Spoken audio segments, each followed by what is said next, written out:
Jatije duol mochung' ne ndiko jopuonje TSC Nancy Macharia okoni omor gi lokruok mosebede sekta mar somo e thuolo mar higni 10 mokalo e bwo telo mare.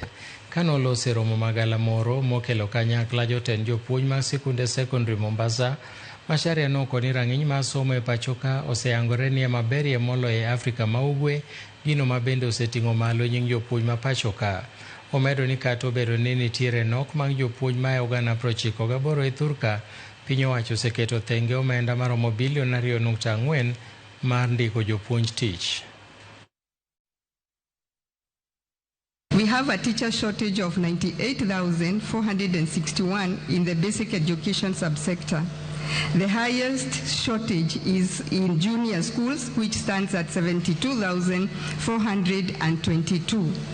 However, determined to address the staffing challenges in our schools, the government has this year, the 25-26 financial year, as I live, set aside for TSC 2.4 billion for recruitment of 2,000 intern teachers, and this will bring the total number of teachers recruited under the Kenya Kwanza regime to 96,000. I think we should give a hand of applause for our government.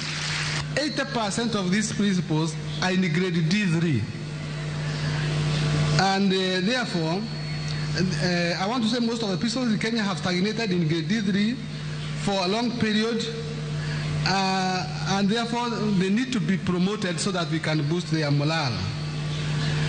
And we really fear that we don't stay at D3 until retirement.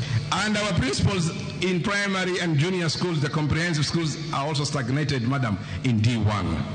But they've done a great job to this great Republic of Kenya. Chanda Chema Hovisha Pete, may your last signature in the office, madam, do a promotion to our members.